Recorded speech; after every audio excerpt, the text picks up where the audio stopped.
Teman-temanku, Shalom. Jika di antara teman-teman saat ini ada yang sedang mencari Tuhan, mencari juru selamat yang bisa mengampunimu dari dosa, yang bisa menyelamatkanmu dan memberimu hidup yang kekal, serta menganugerahkan kepadamu surga, percayalah, engkau pasti menemukannya. Mengapa? Karena firman Tuhan berkata di dalam Injil Matius ayat 7-8, mintalah maka akan diberikan kepadamu, carilah maka kamu akan mendapat, ketoklah maka pintu akan dibukakan bagimu. Karena setiap orang yang meminta menerima, dan setiap orang yang mencari mendapat, dan setiap orang yang mengetok baginya pintu dibukakan. Teman-temanku, seperti wanita asal Payakumbuh, Sumatera Barat ini, dia mencari Tuhan. Meskipun dia menemukan Tuhan dalam waktu yang cukup lama karena kesulitan mencari Alkitab dan tidak ada orang yang membuka mulut untuk memberitakan Injil kepadanya. Tetapi pada akhirnya dia menemukan Tuhan. Dia menemukan juru selamat, dia menemukan Alkitab, dan kemudian dia percaya kepada Tuhan. Selamat menyaksikan, semoga video ini menginspirasi dan memberkati. Saudaraku yang terkasih di dalam Tuhan, dimanapun Anda berada, baik yang seiman maupun yang tidak seiman, yaitu saudara-saudaraku yang muslim yang saya kasihi. Teman-teman, orang mengatakan tidak kenal maka tidak sayang maka tidak cinta. Ya, pepatah ini sangat membumi ya di Indonesia, teman-teman. Untuk itu izinkan saya untuk memperkenalkan diri terlebih dahulu.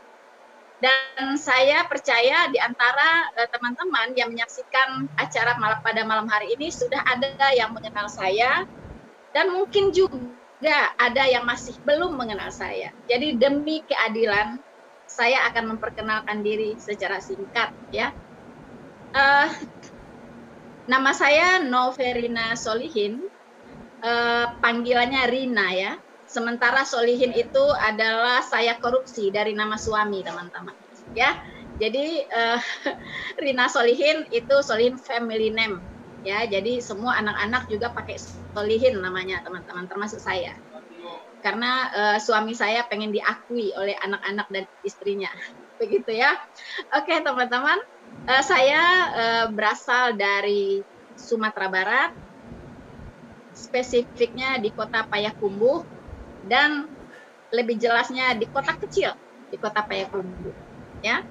Nah, latar belakang tentunya kalau kita mengatakan Sumatera Barat, berbicara tentang Sumatera Barat, berbicara tentang Minangkabau, pastilah semua orang yang asli Minangkabau notabene adalah Muslim. Sudah dari sononya, teman-teman, ya. Tapi sebelum Islam masuk ke Sumatera Barat, berdasarkan peninggalan yang saya temukan di desa saya pernah menemukan arca, teman-teman ya. Arca-arca, dan saya kira itu adalah peninggalan Hindu-Buddha dulunya. Ya. Jadi ternyata nenek moyangnya orang Payakumbuh itu saya kira ada dua. Kalau tidak dari India, kalau tidak dari Arab, begitu ya. Karena wajah face juga kalau dari kota saya itu ada yang seperti ke Arab-Araban dan ada juga seperti ke India-Indiaan. Ya, kalau saya dikatakan orang seperti India ada, seperti Arab juga ada, karena hidung saya sedikit seperti hidung orang Arab ya. Ada benjolannya di tengah sini, teman-teman. Oke ya, saya bersyukur bisa dilahirkan sebagai orang Minang. So, itu singkat, teman-teman. Saya adalah istri dari 1 suami dan ibu dari 5. So, teman-teman, sepertinya kesaksian saya dengan Miracle TV ini adalah yang kesekian ya. Saya sudah pernah dengan Tamparagi, dengan Bapak Yusuf Manubulu, dengan Bapak John Sung, dan beberapa yang lainnya ya. Jadi semoga tidak bosan ya teman-teman untuk menyaksikan kesaksian saya. So, teman-teman, mungkin teman-teman hanya mau mendengarkan kesaksian saya, kok bisa ya orang Sumatera Barat yang notabene adalah semuanya Muslim, artinya bukan orang Minang kalau dia bukan Muslim, begitu ya. Tapi kok Unirina ini bisa-bisanya begitu ya jadi Kristen. Gimana ceritanya gitu kan teman-teman. Nah pastinya teman-teman semuanya pengen mendengarkan kisah saya yang demikian ya. Oke teman-teman, saya sebenarnya terlahir sama seperti anak-anak yang lain juga, 57 tahun yang lalu ya. Jadi saya ini kalau di sana tuh sudah dipanggilnya nenek teman-teman ya, karena teman-teman saya di sana sudah jadi nenek semua begitu ya. yang di desa saya, teman-teman saya sama sekolah sudah jadi oma-oma semua ya. Saya nih terlambat jadi oma ya. Ya mungkin belum waktunya Tuhan saya jadi oma ya. So teman-teman, jadi saya terlahir dari keluarga Muslim yang taat. Ayah saya termasuk di situ pemuka agama ya. Jadi kalau sembahyang Jumat itu yang khotbah itu ayah saya. Atau yang jadi imam kadang juga ayah saya begitu ya. Dan kami 7 bersaudara, saya anak tertua. Kami dididik di dalam didikan agama yang cukup ketat ya, cukup ketat teman-teman. Jadi yang namanya mengaji, sholat, puasa, ya, taraweh, ya kan, bahkan tadarus. Kalau bulan puasa itu sesuatu yang harus dilakukan, begitu ya. Jadi kecil-kecil kami sudah diajar mengaji, dan usia-usia 9-10 tahun kami semua sudah khatam Quran, ya. Tapi memang kami tidak diajarkan untuk mengetahui artinya apa, ya. Sama ya. Jadi hanya belajar melafalkan saja bunyi ayat-ayat Al-Quran itu tanpa tahu artinya. Nah, teman-teman, sampai berjalannya waktu, ya, sampai saya SMA, teman-teman, saya mulai muncul satu pertanyaan di benak saya, ya. Mungkin ini orang bilang kepo ya, tapi kepo terhadap Tuhan gitu ya. Saya tidak suka kepo terhadap orang lain, dengan teman, dengan keluarga orang, apa enggak. Itu bukan karakter saya, tapi saya kepo dengan Tuhan justru ya, keterlaluan ya teman-teman ya.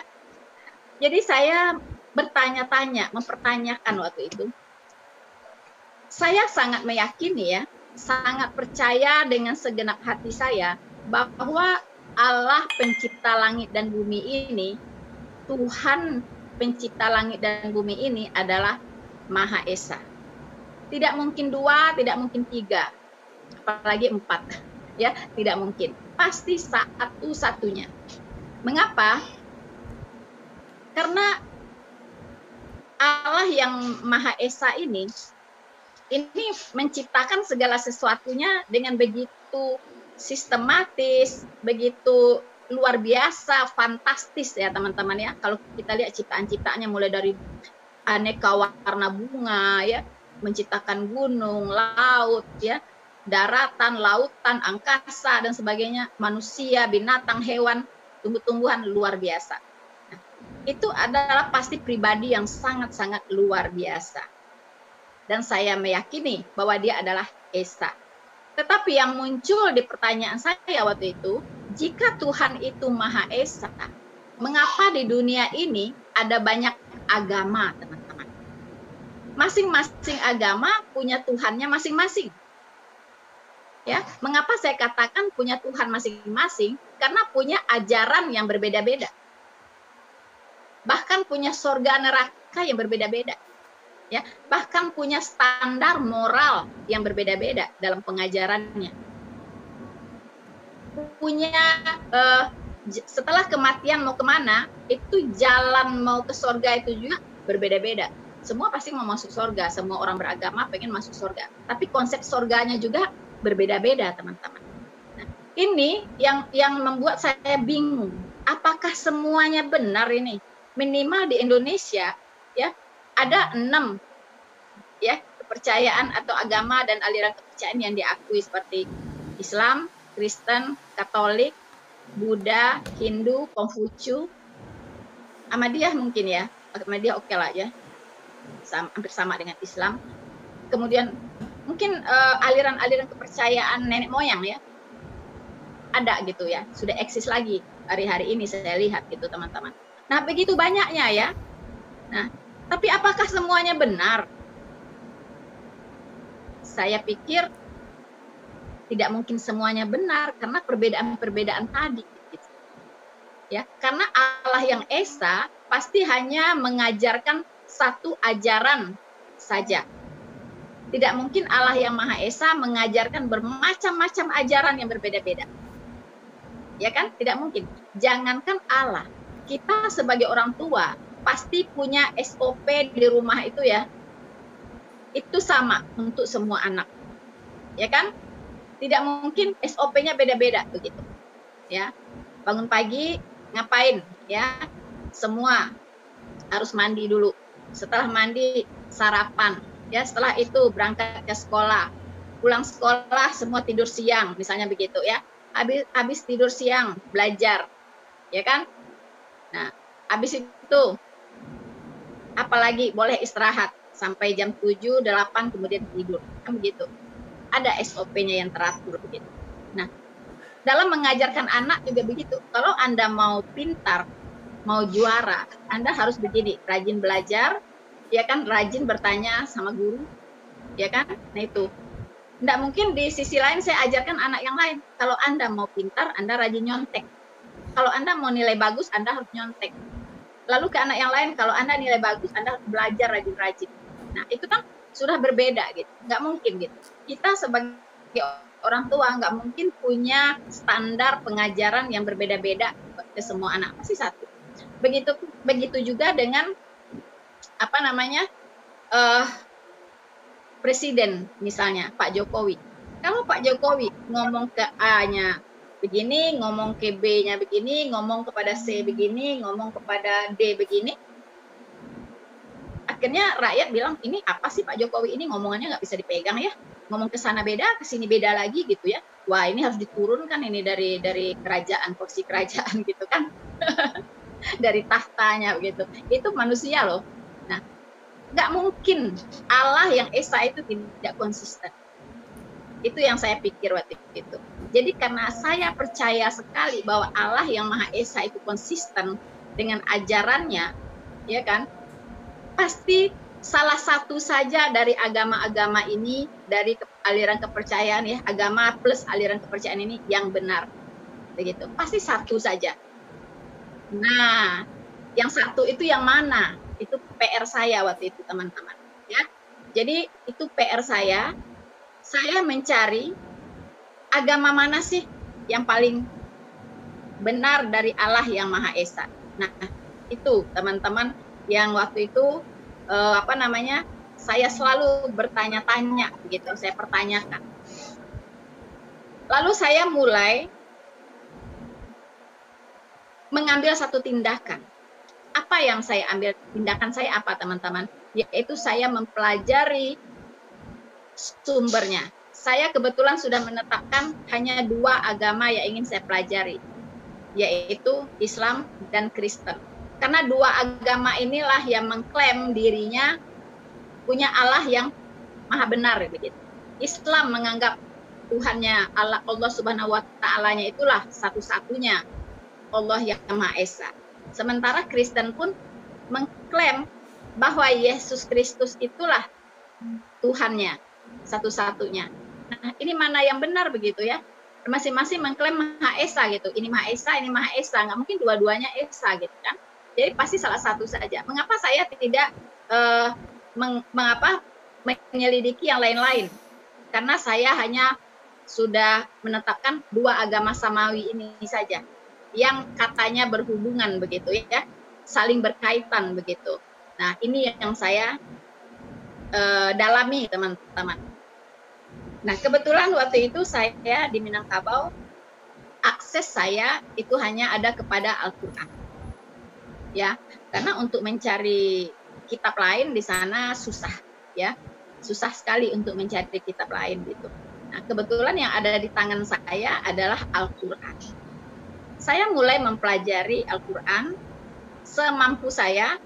Tentunya di Minangkabau tidak mudah, teman-teman.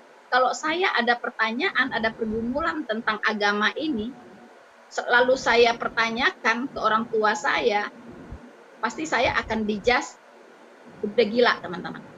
Ya. Karena ya namanya agama tidak boleh dipertanyakan begitu. Gitu ya. Agama itu bukan sesuatu yang harus didebatkan begitulah ya. Tapi harus diyakini dan dijalankan begitu. Nah, dan juga yang kedua, saya tahu begitu kalau saya bertanya terlalu dalam tentang agama ini, saya tahulah kapasitas orang tua saya begitu kan. Nah, khawatirnya mereka juga pusing dengan pertanyaan-pertanyaan saya sehingga menimbulkan suasana keluarga antara orang tua dengan anak jadi nggak enak ya. Atau saya dengan saudara-saudara saya jadi nggak enak gitu kan. Pertanyaannya kok aneh-aneh begitu ya, nggak ada orang Islam yang bertanya-tanya seperti itu begitu kan. Nah, udah apa ini kena apa kalau di kampung saya dibilang sudah kena sapo tuh ya, kena apa ya, udah kerasukan lah gitu kan, pertanyaannya aneh-aneh gitu. Nah itulah teman-teman, jadi saya menghindari itu, saya diam-diam saya membeli yang namanya Al-Quran kecil yang ada terjemahannya. Karena selama ini saya hanya belajar mengaji, nggak tahu artinya, dan juga di Al-Quran itu yang kita pakai untuk mengaji itu tidak diterjemahkan. Jadi huruf Arab aja semuanya gitu kan. Nah, saya mulai memberanikan diri membeli Al-Quran yang ada terjemahannya. Saya masih ingat warna merah ya, saya masih ingat banget itu. Nah, itu saya mulai rajin membaca, teman-teman. Apa yang saya pergumulkan itu saya cari di situ, ya kan? Untuk teman-teman tahu apa yang saya pakai untuk menyelidiki Al-Quran itu, yaitu saya memakai standar adalah sifat-sifat Allah, teman-teman. Sifat Allah, ya, itu pasti maha benar, ya. Kemudian pasti maha adil, pasti maha pengasih, maha penyayang, ya kan? Pasti maha suci, maha kudus, ya. Kemudian pasti dia maha tahu, teman-teman. Nah, kelima sifatnya ini harus terakomodasi ya di dalam ajaran-ajarannya. Begitu. Harus klop lima-limanya. Nggak boleh cuman dia maha kasih doang tapi dia nggak maha kudus, nggak bisa. Ya, saya pakai standar seperti itu waktu saya mulai mempelajari kitab itu gitu. Dan standar yang sama juga saya pakai untuk mempelajari Alkitab. Begitu kan, teman-teman. Beberapa tahun setelahnya, mungkin ya berapa belas tahun lah setelahnya. Karena saya mempelajari Al-Qur'an plus Alkitab itu dalam kurun waktu 22 tahun. Ya, jadi saya menjadi Kristen bukan seperti membalik telapak tangan, tapi benar-benar saya ingin tahu persis dari sumbernya langsung, mana sih Tuhan yang harus saya percayai, gitu. Tuhan mana sih yang saya harus saya harus jalankan perintah-perintahnya. Tuhan mana yang bisa membawa saya ke surga. Nah ini teman-teman, jadi saya pelajarin dan mohon maaf selama saya mempelajari itu ada sifat-sifat 5 ini yang tidak terakomodir di kitab saya yang lama. Ya, nah, maaf ngomong, mungkin saya sebutkan salah satunya yang tidak terakomodir adalah Maha Suci. Ya, mengapa? Maha Suci sebenarnya dan Maha Adil ya, dua ini harus sejalan. Ya, Maha Suci dan Maha Adil tidak bisa berdiri sendiri, tapi dia sejalan. Nah, apa yang membuat saya punya kesimpulan demikian? Pertama, yang saya paling tidak bisa terima, ini umum ya pasti ya, ini udah umum ya, jadi bukan sesuatu yang aneh lagi ya, sudah banyak dibahas juga, yaitu tentang poligami. Jujur, saya tidak bisa terima itu sebagai ajaran dari Allah yang Maha Suci dan Maha Adil. Ya. Kemudian lagi tentang jihad fisabilillah. Ya. Ini saya juga tidak bisa terima. Karena bagi saya, Tuhan yang Maha Pengasih, Maha Penyayang, itu pasti mengasihi semua umat manusia. Dan tidak mau ada umat manusia itu yang disakiti. Ya, atau yang apalagi disuruh bunuh atau disuruh pancung begitu. Ya. Iya, memang katanya sih di medan perang ya. Ya. Jadi kalau ketemu orang kafir, pancunglah lehernya di medan perang. Saya juga tahu di medan perang. Tetapi pada faktanya, banyak yang melakukan itu tidak ada hubungannya dengan perang-perangan begitu. Ya. Seperti bom bunuh diri. Siapa yang apa? Itu perang antara siapa dengan siapa begitu. Tidak ada orang perang di situ. Tapi tahu meledak aja gitu kan. Nah, ini ya saya tidak sedang menjudge Islam ya, tapi saya berbicara tentang pengalaman pribadi saya dan apa yang saya pikirkan. Mungkin teman-teman punya pemikiran yang lain ya silahkan begitu, tapi saat itu itulah yang saya pikirkan gitu kan. Kemudian konsep sorga, ya kan? Konsep sorga ini bagi saya juga tidak memenuhi kemahakudusan, ya. Di mana di sorga itu masih ada kawin mengawin, aktivitas seks. Bagi saya itu betul-betul tidak bisa diterima oleh akal sehat saya saat itu, ya. Mungkin keterbatasan saya ya, tapi sebodoh-bodoh saya tidak bisa terima waktu itu. Karena bagi saya sorga itu adalah tempat yang maha kudus, yang maha suci, dan tidak mungkin ada aktivitas seks sedemikian itu di sana begitu. Nah, teman-teman, jadi karena sudah ada dua sifat Tuhan yang tidak terakomodir bagi saya akhirnya vakum. Ya, saya sudah tidak ada hati lagi ya ke agama saya yang lama. Tetapi saya juga belum tahu nih apa yang harus saya percayai dan di mana Tuhan yang saya cari yang bisa memenuhi 5 kriteria ini gitu. Ya, maha benar, maha kasih, maha suci, maha adil, maha tahu. Di mana begitu? Di mana? Waktu itu saya sempat, karena kemurahan Tuhan, saya sempat belajar ya, dapat beasiswa ke Jerman, teman-teman. Itu belum menikah. Di situ saya diberi kesempatan untuk melihat secara langsung kehidupan negara kafir itu seperti apa. Di situ mata saya sedikit terbuka ya. Oh, orang kafir begini toh. Yang biasanya kan kalau kita tahu di Islam itu orang kafir itu kan sejelek-jelek makhluk lah ya. Bahkan tidak segan-segan dikatakan seperti binatang gitu ya. Seperti Yahya Waloni ya mengatakan orang kafir itu seperti binatang gitu. Setelah saya saya hidup di Eropa, saya perhatikan, loh, kok begini ya orang-orang kafir ya? Saya lihat mereka punya standar moral lebih tinggi, gitu ya. Terus saya lihat mereka punya negara itu kok bisa maju seperti ini gitu, ya. Terus aman sekali, ya, damai sekali. Kemudian maju dalam hal ilmu pengetahuan, teknologi dan sebagainya. Mengapa? Bukankah orang kafir itu sejelek-jelek makhluk? Kenapa bisa begitu hebat? Dan para ilmuwan ya itu berasal banyak dari orang-orang kafir. Mengapa? Nah, di situ saya pelajari karakteristik mereka. Ya, ternyata mereka hidup ya diatur sedemikian rupa ya, punya peraturan-peraturan, undang-undang yang sangat demokratis, tapi sangat menghargai yang namanya hak-hak asasi manusia. Ya. Dan saya pelajari juga ternyata dasar-dasar dari undang-undang yang ada di negara mereka itu ternyata adalah ajaran kekristenan. Saya baru tahu waktu itu dengan satu kata yaitu ajaran kasih. Ya. Nah, kita bisa lihat teman-teman, saat ini Eropa itu udah overload ya dengan para pendatang, para imigran dari negara konflik yang ada di Timur Tengah. Mengapa Eropa tidak menutup pintu saja, padahal mereka sudah cukup kerepotan, ya kan? Bahkan bukan itu saja, pendatang-pendatang ini punya misi ingin menguasai Eropa.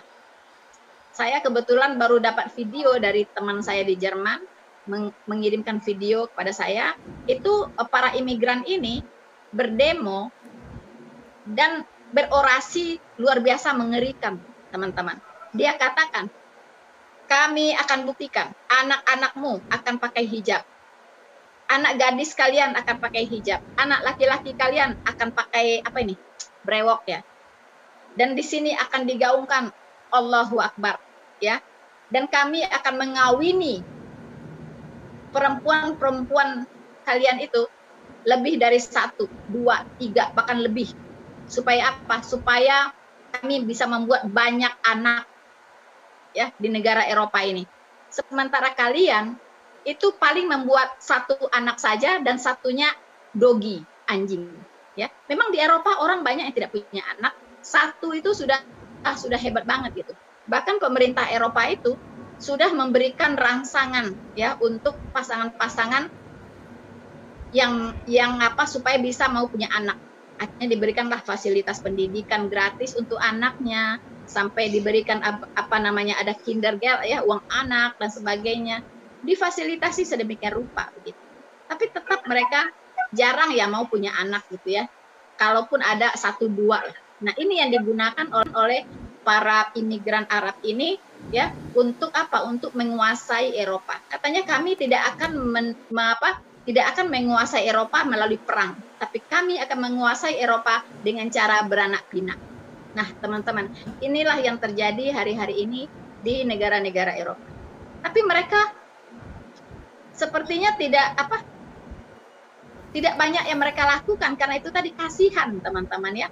Memang masih dasar-dasar ajaran kekristenan begitu di sana itu masih kental ya. Walaupun mereka sudah banyak yang ateis ya, masih udah banyak yang yang tidak percaya Tuhan lagi, ada pun tapi ya mungkin label aja Kristen, tapi sudah nggak ngerti, tidak lagi menganggap Alkitab itu adalah sebagai firman Tuhan, malah menganggap itu sebagai buku sejarah dan sampai segitunya ya. Tetapi tetap dari undang-undang mereka yang mereka buat oleh pendahulu-pendahulu mereka itu nilai-nilai ajaran kekristenan masih kental ya. Makanya mereka masih seperti menjunjung tinggi yang namanya berkemanusiaan. Nah, tapi ngelunjak nih, pendatang ini ngelunjak gitu dari bahu mau ke kepala ya. Kita lihat saja bagaimana nanti perkembangan ke depannya. Nah, begitulah teman-teman, selama saya di Eropa saya banyak belajar. Orang kafir itu ternyata seperti itu. Nah, setelah saya pulang ke Indonesia, sebentar ya, saya pulang sebentar, kemudian saya ketemu suami, kemudian kami pulang lagi ke Jerman, lama, sampai 2 anak baru pulang, gitu kan. Jadi lama sekali saya di sana, teman-teman. Nah, di situ semakin bergumul. Saya masih bingung, mana nih yang mau saya percayai begitu kan. Kalau ke sini seperti udah ilfil gitu kan. Tapi mana nih yang benar, mana nih Tuhan yang benar mana gitu. Nah, waktu pulang ke Indonesia, saya beranikan diri untuk membeli yang namanya Alkitab. Ya. Masih ada tulisan tahunnya di Alkitab saya 2003 akhir lah gitu ya, saya beli Alkitab. Kemudian saya pelajari, teman-teman, dan amazing ya teman-teman. Di situ saya betul-betul saya pinjam istilahnya Irene Andono, terkaget-kaget teman-teman ketika saya membaca Alkitab, terkaget-kaget ya. Mulai saja dari kitab Kejadian itu sudah membuat saya wow, amazing ya Tuhan ini. Begitu sistematisnya dia menciptakan alam semesta ini dan segala isinya, di mana saya lihat Tuhan itu menciptakan dulu segala benda yang dibutuhkan oleh manusia untuk hidup, ya kan? Cakrawala, daratan, lautan, hewan, ikan-ikan, ya kan? Tumbuh-tumbuhan. Terakhir baru dia ciptakan manusia. Ini luar biasa Tuhan ini begitu, ya. Ciptakan dulu semua kebutuhan untuk manusia, baru dia ciptakan manusia. Wow, luar biasa. Ini membuat saya semakin antusias untuk membaca Alkitab, teman-teman. Ya, saya ingin kenal lagi Tuhan ini seperti apa ini yang berfirman di Alkitab ini begitu. Ya, pada mulanya adalah firman. Wah, ya. Jadi teman-teman, luar biasa ya. Saya terus mencari Tuhan dengan melalui pembacaan Alkitab ini. Setelah saya ketemu satu ayat, teman-teman, saya masih ingat Yeremia 29 ayat 13 ya. Di situ tertulis, apabila kamu mencari aku, kamu akan menemukan aku. Ya, apabila kamu menanyakan aku dengan segenap hati, aku akan memberi kamu menemukan aku. Demikianlah firman Tuhan. Yes, ya. Yeremia 29 di layar kita bisa lihat ya. Apabila kamu mencari aku, kamu akan menemukan aku. Apabila kamu menanyakan aku dengan segenap hati, aku akan memberi kamu menemukan aku. Demikianlah firman Tuhan. Dan aku akan memulihkan keadaanmu dan akan mengumpulkan kamu dari antara segala bangsa dan dari segala tempat kemana kamu telah kucerai-beraikan, dan demikianlah ya seterusnya, teman-teman. Jadi ternyata apa yang saya lakukan selama ini mencari Tuhan, ternyata Tuhan berkenan, teman-teman. Ya, Tuhan berkenan dengan apa yang saya lakukan, yaitu mencari Dia. Ya, memang Tuhan itu menyuruh kita ternyata untuk mencari Dia begitu. Ya, kalau kita mencari Dia dengan segenap hati, maka kita akan dibuat untuk bertemu dengan Dia. Nah, disinilah saya semakin bersemangat lagi, teman-teman, ya, mencari terus siapa ini Tuhan yang berfirman ini. Saya ingin mengenal Dia. Ya, ternyata di dalam Alkitab Tuhan tidak kurang-kurang memperkenalkan dirinya, menyatakan dirinya kepada semua orang yang mau mengenalnya, yang sedang mencarinya, teman-teman. Teman-teman, saya terus bergumul dengan Alkitab itu selama 1 tahun. Ya, saya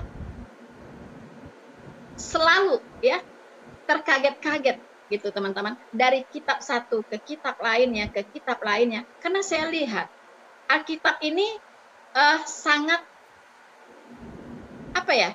sistematis ya. Jadi tulisan yang ada, firman Tuhan yang ada di Alkitab ini itu sangat sistematis. Kemudian ada kronologisnya, ada runtutnya dari kitab yang satu ke kitab yang lain. Ya, bahkan dari perikop yang satu ke perikop yang lain, sangat-sangat sistematis dan runtut. Jadi nggak bingung kita membacanya, teman-teman. Ya, jadi tidak bolak-balik, patah-patah ya, tumpang tindih atau mengulang-ulang dengan bahasa yang sama, tidak ya.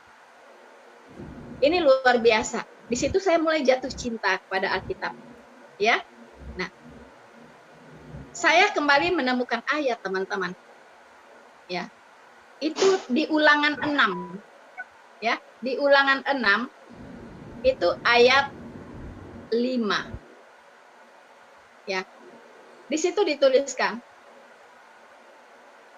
kasihilah Tuhan Allahmu dengan segenap hatimu dan dengan segenap jiwamu dan segenap kekuatanmu. Ya.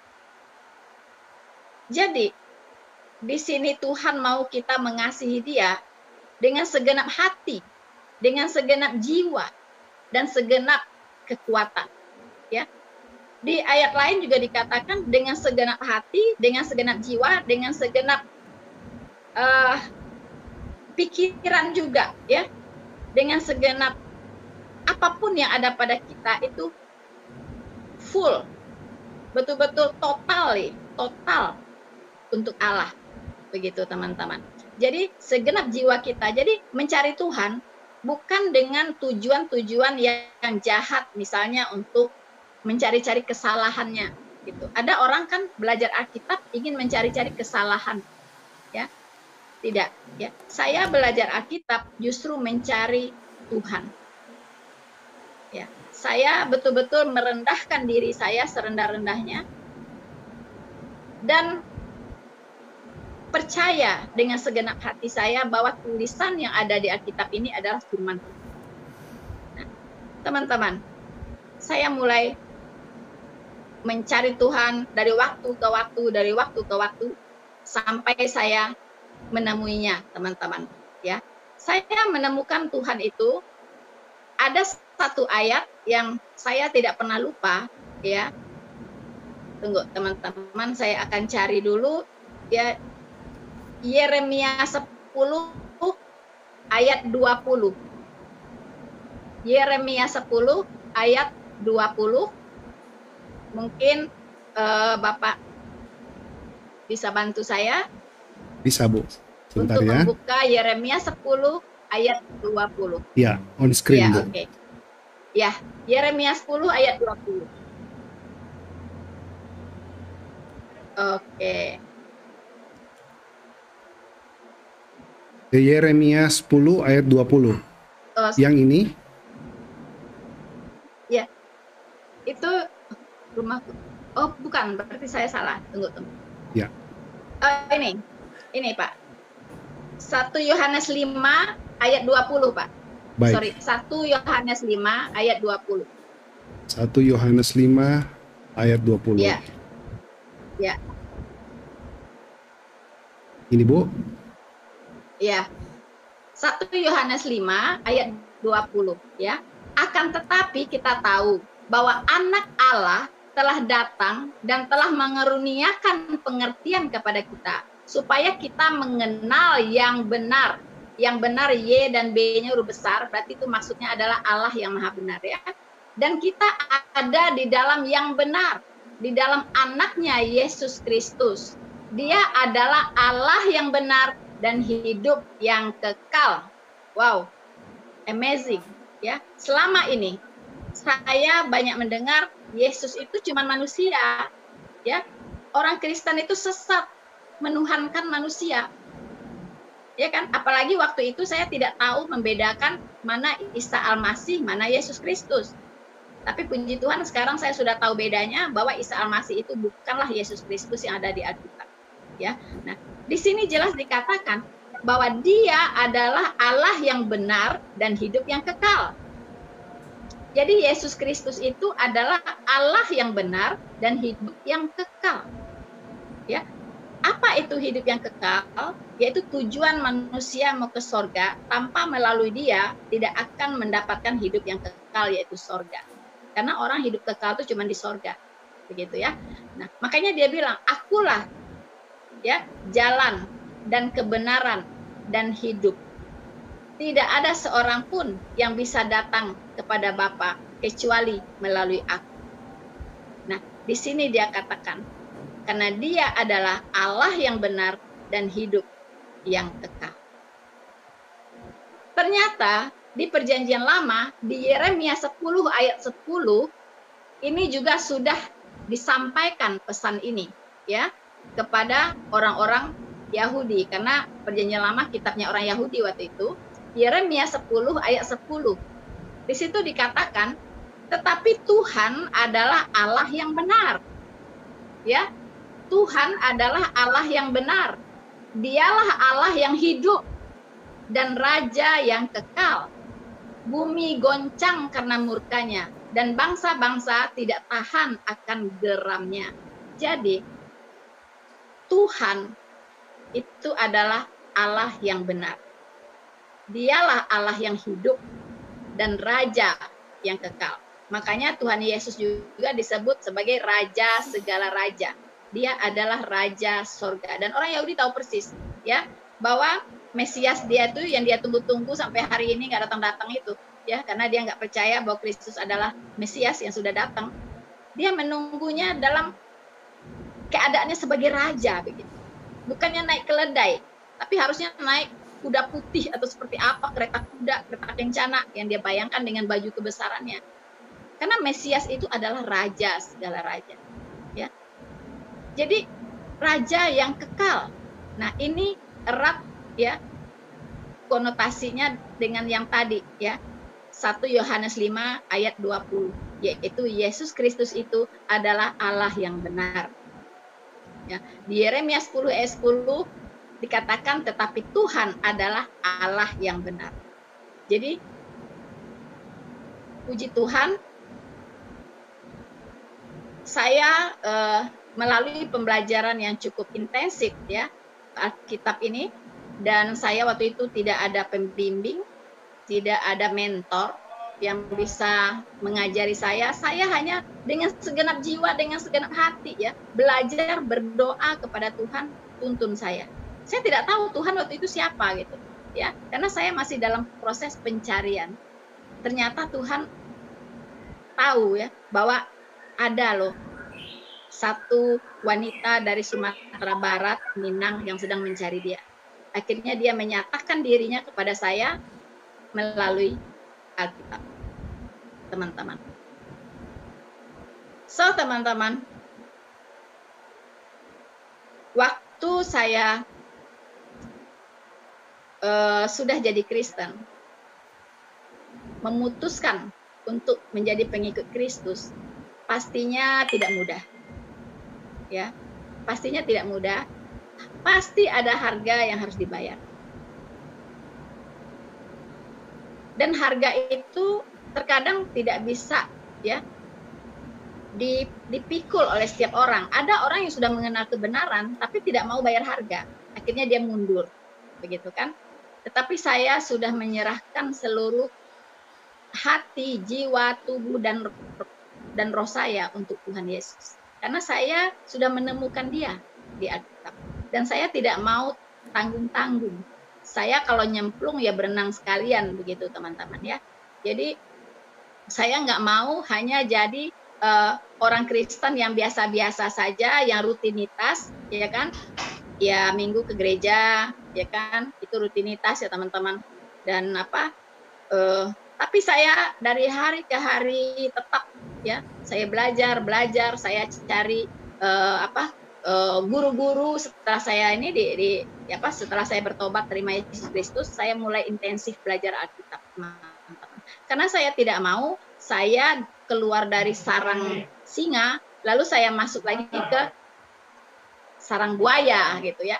Jadi apes teman-teman. Saya nggak mau, saya masih mau meyakinkan diri saya bahwa saya sudah berada di jalan yang benar. Untuk itulah yang mendorong saya sampai hari ini sangat giat untuk menyebarkan kabar baik ini, menyebarkan berita Injil kepada banyak orang agar orang lain juga diselamatkan. Ya, saya rindu banyak orang mengenal Tuhan yang benar ini loh, gitu teman-teman ya. Saya tidak mau selamat sendiri. Saya mau juga saudara-saudara saya, teman-teman saya, saudara sebangsa dan setanah air saya, bukan saudara saya di seluruh dunia ini, dimanapun mereka berada. Mereka harus mendengar Injil, harus diselamatkan. Minimal mereka sudah pernah mendengar. Jadi nanti ketika Tuhan Yesus berdiri di hadapannya, tidak bisa berkelit lagi bahwa dia tidak pernah mendengar Injil. Ya. Karena kalau Injil ini belum tersebar ke seluruh bumi, itu Tuhan Yesus belum akan datang. Jadi orang harus mendengar dulu. Ya. Tidak harus dia percaya begitu. Minimal dia mendengar. Sekarang dengan kemajuan teknologi, sudah keterlaluan sekali kalau ada yang belum mendengar Injil. Mungkin ya di pedalaman lah yang sinyalnya jelek, atau memang mereka dari standar kehidupan belum terbiasa dengan perangkat teknologi ya, seperti gadget ya, mungkin lah ya. Tapi sebagian besar umat manusia ini di bumi ini tidak ada alasan lagi untuk tidak mendengar Injil. Apalagi dengan adanya YouTube ini luar biasa teman-teman ya. Oke teman-teman, saya kira sekian dulu pemaparan saya. Mungkin nanti akan kita perdalam dengan tanya jawab ya Pak Frankie ya, supaya lebih live gitu ya. Jadi saya tidak ngomong satu arah gitu kan. Kita berikan kesempatan kepada teman-teman, saudara-saudaraku yang terkasih untuk bertanya atau untuk memberikan pandangan, silakan. Jadi teman-temanku, engkau yang sudah percaya kepada Tuhan Yesus, engkau yang sudah menerima anugerah keselamatan di dalam Tuhan Yesus Kristus, beritakanlah Injil. Karena mungkin ada banyak orang di sekelilingmu yang sedang mencari-cari akan juru selamat. Mungkin di kantor teman kerjamu sedang mencari akan Tuhan. Mungkin tetanggamu sedang juga mempertanyakan siapa dan di mana Tuhan yang benar. Mungkin juga orang-orang yang ada sedang berbicara denganmu atau yang hidup denganmu sedang ingin tahu tentang Tuhan Yesus, tetapi dia belum mendengar. Oleh karena itu teman-teman, sebagai orang percaya, jangan pernah menutup mulut, tetapi ceritakan, beritakanlah Injil yang menyelamatkan, yaitu Tuhan Yesus Kristus yang sudah mati dan bangkit dari antara orang mati serta naik ke surga, dan kuasanya juga lah yang akan membangkitkan setiap kita yang percaya kepadanya walaupun kita sudah mati. Selamat menjadi berkat. Tuhan Yesus memberkati.